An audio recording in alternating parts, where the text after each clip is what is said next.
Hey, welcome back. Simon Lees here. Time for another video. In this video, I'm going to talk about a problem which has affected my live performing enjoyment, I suppose, for as long as I've been playing bass professionally. It's something I've struggled to find any answers for online as well. So part of the reason for doing this video is to sort of just get it out there, explain what I've been going through, what I've done to try and solve the problem. And if anybody is having the same sort of problem, hopefully if they find this video, they'll know that they're not alone, you know. It's because it's one of those things that if you haven't experienced it, you think, oh, that doesn't sound right, you know, that can't be right. Trust me. So we'll dive into it. So imagine trying to deliberately sing out of tune in order to sing in tune for 2 hours straight, night after night.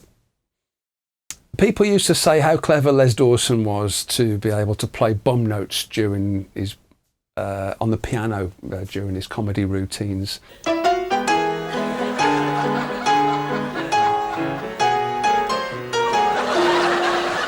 It's not in the same league, trust me. So why on earth was I doing this? Why on earth was I having to do this? So I say all will be revealed, and I'll also, okay, so I'm going to show you how I kind of got around the problem. And although I don't think I've completely solved it, but it's a heck of a lot better than it was, you know. So you know, there's light at the end of the tunnel. But first, we're going to dive in to what I had to go through. So yeah. Please let me know in the comments if you've experienced anything like this, and so obviously once you've subscribed to the channel anyway, just leave whatever you want, whatever comment you want to make. So yeah, I play bass and I sing a mixture of lead and backing vocals with my function band Sonic Boom. I've mentioned a few times now. I don't have a bass amp behind me. I don't use a bass amp at all. So instead, my bass goes through this GT8, which Alan is kindly agreed to film again. Got a slightly better angle for him today, so he's yeah. If you hear any beeps, let me know, because that'll be Alan going to sleep. So as you can see, this is the device that I use. My bass goes into this, and then from this it goes directly into the mixing desk for the PA system. So I say I've got no speakers behind me that my bass is coming out of. So in order to hear myself, I mean, obviously I'm not that far away from the speakers, so I can kind of hear what's going on, but everything's all mixed together. So what I do, I've got these things, in-ear monitors. So I'll just put those there so Alan can get a good shot of those. These are Shure SE535s. They are the next tier down from the top of the range Shure in-ear monitors. So they're good ones, you know. They're not deficient in any way. The sound that you get from those is amazing. So I mean, the other nice thing about these particular in-ear monitors is they do block out the sound coming from the speakers and the crowd and stuff like this, so it does protect my ears. They do a really good job of doing that. Especially, I say our PA system, it's 5 kilowatts, so you know, there's a lot of scope for ear damage, you know, especially long term when we're doing gigs night after night. During my first year with the band in 2019, videos from the audience started to pop up on my news feed. It's like, oh great, you know, so see how we sounded. And I was horrified to hear that my voice was consistently flat. The notes that I was singing were not as high as they should have been, not by much, but it was annoying. It sounded like I couldn't sing. They say they were lower in pitch than they should have been. So after I realised this, at the following gig, when I'd noticed like there was a discrepancy between my bass and Matt's guitar. My bass sounded lower in pitch than Matt's guitar. So the first thing I did, obviously, I blamed Matt's guitar tuner for creating this problem. So as a way to sort of put me straight, Matt put his guitar through my tuner, checked it, and it was perfectly in tune. This freaked me out. How could my bass and Matt's guitar, when they've been tuned using the same tuner, sound completely out of tune with each other, despite, say, using the same tuner? And the disturbing thing was, it wasn't always the case. At the start of the gig, my bass usually matched the pitch of Matt's guitar. So at the start of the gig, once I started noticing that this problem existed, I was kind of hyper alert to it. So we'd sound check and it'd be like, oh great, yeah, my bass fits with Matt's guitar. Everything's on the same pitch, But after about half an hour into the gig, Matt's guitar seemed to be in a different tuning compared to the bass. So I mean, maybe my ears were getting tired. So the more tired my ears got, the less able I was to determine pitches and stuff. But this doesn't make sense really, because if that was the case, Matt's guitar would have sounded out of tune as well. So why would this make two different instruments sound completely different to each other in terms of pitch? So you'd imagine that my pitch perception would be the same across all the instruments. So whatever the reason was, I had to try and come up with a solution quickly, because we were gigging every week. So it was either quit the band or try and find a way to work around the problem. The first thing I did was I started making Matt's guitar the loudest thing going into these little hearing aid things. My thinking was, if I focus singing to Matt's guitar rather than my bass, at least me and Matt and Kev will all be singing from the same hymn sheet, So it worked, because say videos still popping up online, and I could see, great, now I'm singing in tune. But in order to do that, I had to try and block out the pitch of my bass. So I'm playing bass and singing, and I'm having to sort of block out what I'm playing on the bass, because the bass sounded horrific. It sounded like I was in a different universe. It was horrible. So it's only because I knew where my fingers should have been that I was able to do it. I couldn't. It was very difficult to improvise and make things up on the spot, because where'd you go? It's kind of like if I played what I thought sounded good, there's a pretty good chance it would have been wrong.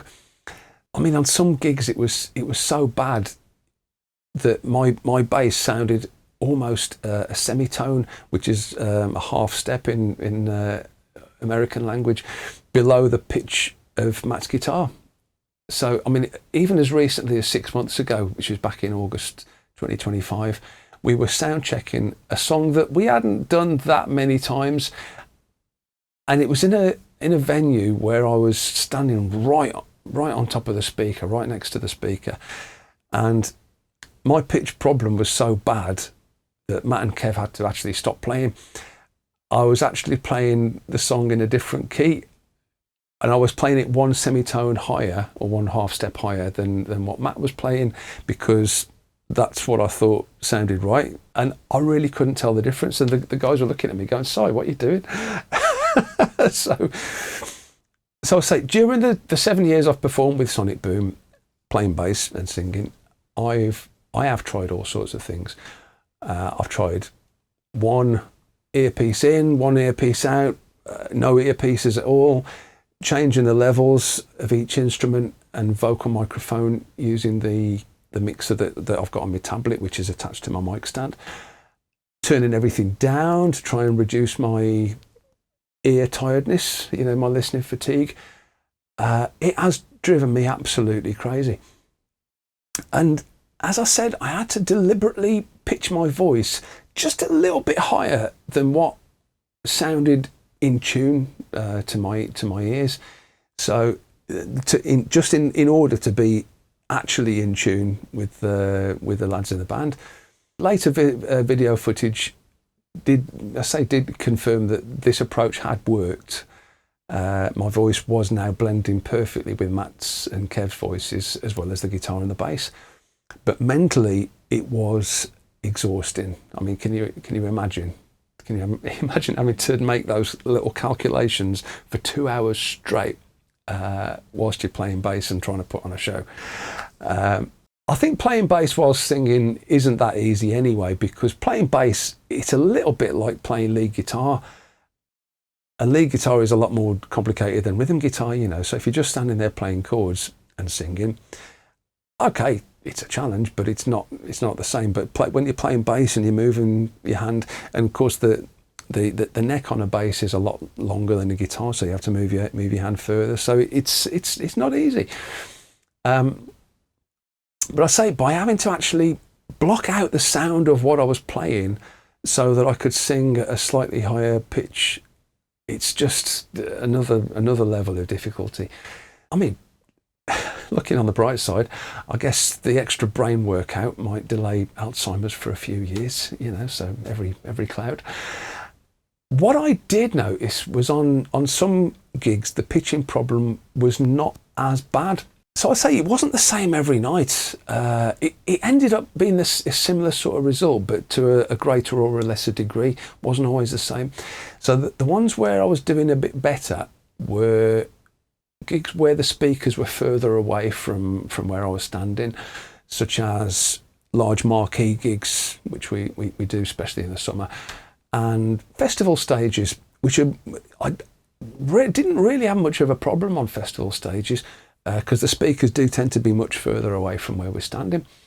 So the gigs where there was no space, you know, because I mean, we do have to set up in some pretty tight spaces sometimes.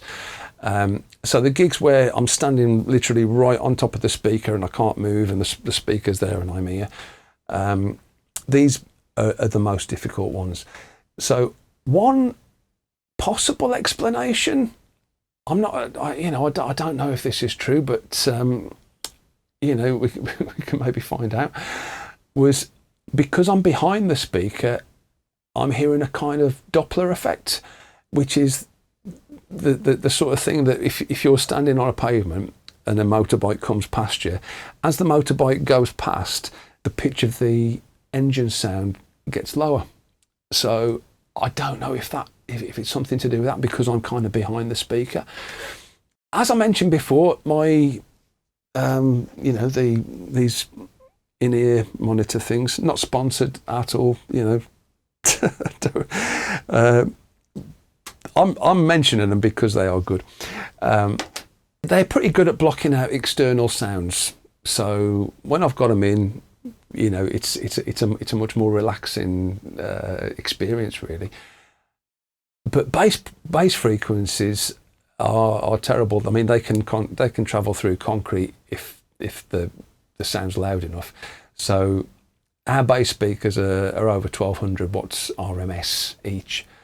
And so it's absolutely impossible for a set of earphones to block out the lowest part of my bass sound when I'm standing literally right next to them. I say I kind of struggled with this for years and years, and it got to a point where I literally couldn't handle it anymore. I've got to do something. We played a pub show around Christmas 2024, so it's only not much more than 12 months ago. A place called the Malt House in Ironbridge, which is somewhere that we play quite regularly. And I was standing in my usual spot there, right next to the speaker, and they were cranked. I mean, they were, you know, we got them up loud. It was a Christmas show, you know, it was a party, so we were, you know, giving it everything. But the gig, it was an absolute nightmare. It was like listening to 10 radios all tuned to different stations, and I'm trying to sing along to one of them for 2 hours straight. I ended up putting a post on Facebook about it as like a cry for help, you know, just to, you know, please somebody suggest something. The response I got was really good. It was brilliant, and you know, thanks to everybody who did respond. A few people suggested the same thing, which was to basically have two bass signals, one that went to the main PA speakers and a different one that went into my earpieces. The one that fed my earpieces, I could have a slightly different sound. So the idea was to take out some of the boomy low bass from the sound that was going into my in-ear monitors, and maybe boost the high frequencies as well, just to try and give it a bit more clarity than what I was used to hearing. So now, Alan, you're back. The Boss GT8 has got two outputs. There's like a left and a right. So what we did, we sent the left one into the normal channel where it always went, and then we set up another channel for the right output that Kev could hopefully set the EQ for that channel, like the tone controls, a little bit different, to get rid of the low boomy sound and emphasize the high frequencies.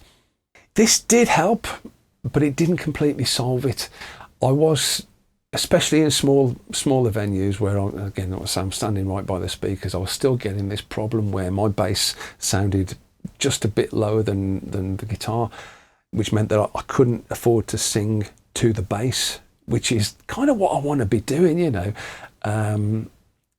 because I'm obviously, if I'm playing bass and I'm not just doing it like parrot fashion of sticking to the same thing every night, I want, I need to be able to listen to the bass and hear it kind of harmonizing with the guitar, and it just really wasn't.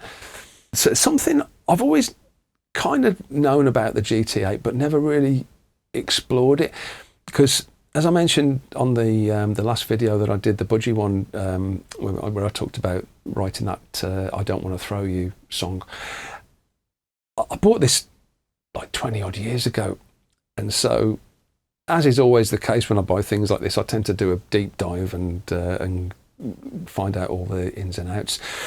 But it had been a while since I'd done that. So on this machine, there are two preamps that you can set up differently, and you can actually output each one from a different output, so I could get preamp A coming out of the left channel and preamp B coming out of the right channel. Now this took a bit of head scratching, and I found that in order for that to work, I needed to make sure that there weren't any effects after the preamp. This kind of works the same way as what Kev, our sound engineer, had been doing on the mixer by setting up a different mixer channel for my earpieces and just modifying the sound on that channel. But I was doing it directly from the GT8, so I'd got a bit more control. There's a few more things that I could do to the sound as well. I mean, you notice under the screen there's a load of knobs which all relate to the preamp, and by you've got a couple of buttons there where you can select preamp A or preamp B, and depending which one you've got pressed, that's which one these knobs relate to. So I tend to leave it on preamp B because I spent quite a bit of time setting up both preamps to get the best sound. But preamp B is the one that goes to my in-ear monitors, and it doesn't affect the sound coming out of the main speakers at all, which is great. So I can do adjustments on the fly, actually in the middle of a gig. Say maybe at the start of the gig, like I said, sometimes at the start of the gig there was no problem. It was only after we'd been playing for a while that I started getting this weird thing, So maybe when that happens, I can make these little adjustments to try and get my ear back in tune, so my bass kind of sounds in tune to me. So I say do all that without affecting the sound that the audience is hearing, which is absolutely amazing, and I'm in control, So that's a nice thing. And this is from a machine that's like 21 years old, and it cost me less than the price of an Oasis ticket, When I figured this out, and I'd set up some basic stuff to try at the following gig, whenever that was, it was early autumn, I thought I should really try and take this opportunity to see if I can improve my bass sounds in general, you know. So so I could sort of have a mess around with the sounds that are coming through the main PA speakers, and I could try and do some work on the ones that are going into my so I was doing that because that's where these normally live when I'm not when I haven't got them plugged in my ears. So I'd spend a bit of time in here in the studio doing that. I'll give you a bit of a demo. What do I want from a bass sound? It needs to be punchy. I like it to have a little bit of grit, like not exactly distortion, but I don't want it to be crystal clean. I want it to just have a bit of character, you know, just a small amount of overdrive. I want the volume of each note to be roughly the same, whether I'm playing a high note or a low note. So yeah, if I can sort of demo that. Okay, so yeah, if I'll just play a little ditty.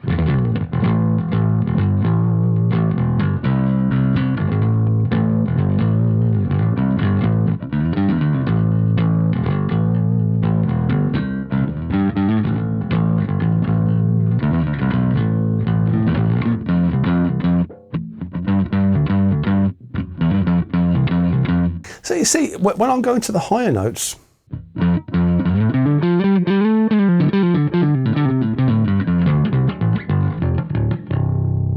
the volume isn't really changing a lot. I mean, our ears, like as human beings, we tend to hear high notes as being louder than low notes, you know. But I could get it pretty well balanced, you know. So.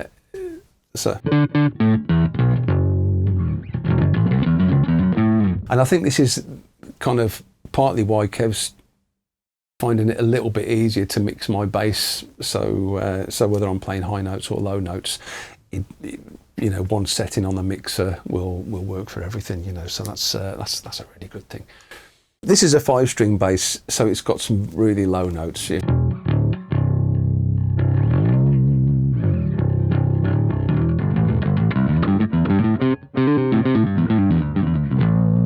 So I mentioned about not being able to put effects after the preamp, because if I do, the two preamps will end up getting mixed together and you won't get a different preamp coming out of each output. So what I had to do is the effects that I use, I've had to put those before the preamp. And it's not a big deal, you know, people get hung up on things like this.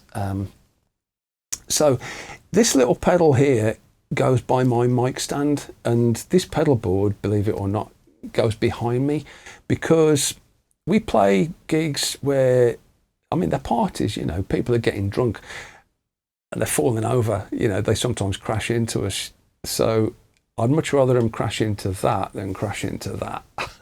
You know, so that's my thinking. It doesn't give me much scope for changing the sound, but what I do, if I press that pedal,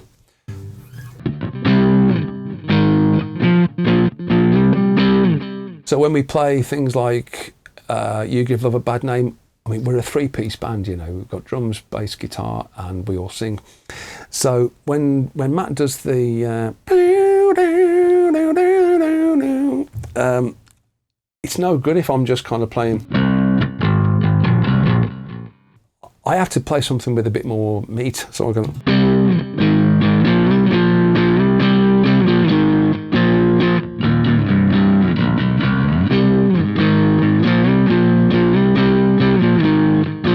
So then once we've got past that, then I can just go back and play the normal bass line.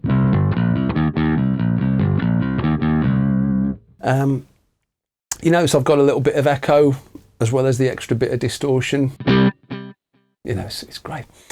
Pedal B.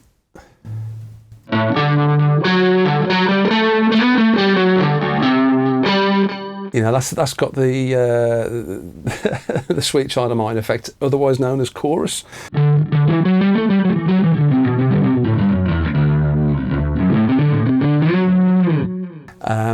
Still got a bit of echo on as well, and you know, they're just nice little things that I can kick in and out, just to emphasise certain bits, you know, which is great to be able to do. So if you think that effects like delay and chorus should always be after the preamp? Let me know in the comments. So please get involved. I might end up doing a separate video on my opinion about effects loops and things like that. But yeah, I would say just put all your effects through the front end of a clean preamp and you will be happier.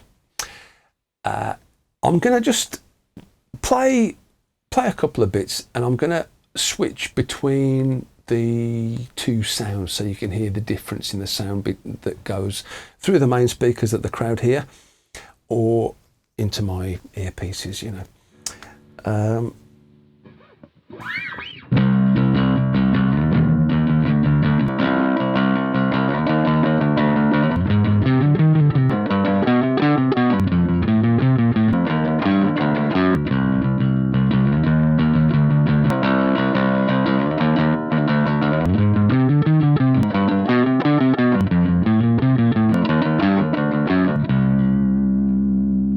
So yeah, so you can hear the difference in sound, and that difference in sound has made a massive difference. So I would say to anybody, if there's anybody out there who has had the same problem that I've been talking about, this is a great way to do it. Find a machine. I mean, you can get these. I think the prices have probably, the second-hand prices have probably gone up a bit since I last looked. But I remember years ago, I was teaching a guy who picked up a mint condition one for £80, less than 100 quid. And look at it, you know, I mean, I'm putting bass through it. It's designed for a guitar, you know, but it's, I mean, sound is sound. Yeah, shop around. These things are amazing. Everybody thinks, oh, I've got to have a Kemper, I've got to have a Helix, I've got to have a Axe FX, you know, and those things are all over £1,000. You get a second-hand one of these for 80 quid.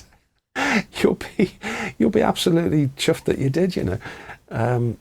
So yeah, that's what I want. All I wanted to talk about this week. So if anybody out there has seen the thumbnail and thought, oh, I wonder if that's what I've been suffering, and it turns out that it was, yeah, now you know you're not on your own, and you know. There are hopefully ways of doing it. I guess one reason why it might not be as common is because probably the vast majority of bass players do use bass amps, and they'll be behind them on the stage. And if that's what's making the difference, then obviously, you know, you're not going to have a problem. But because I play in a function band, a lot of the gigs that we do are really restrictive in terms of on-stage sound. You know, Kev, our drummer, has to use a electronic drum kit, which if you hear it without switching the PA system on, it just sounds like you know, just sounds like you're tapping your legs. So this is the type of thing we have to do. So I don't want to have to get myself a bass amp. You know, if I can kind of get around the problem like this. And I say, so far, touch wood, it is working. So happy days. Thanks ever so much for watching. If you enjoyed the video, please give it a like. If you didn't like the video, please give it a dislike. Just let me know. And if you've got any ideas about stuff that you want me to talk about, maybe something I've talked about today has made you think, oh, I wonder how he does that, you know, please let me know, you know, because I say this is going to be something I want to try and do every week.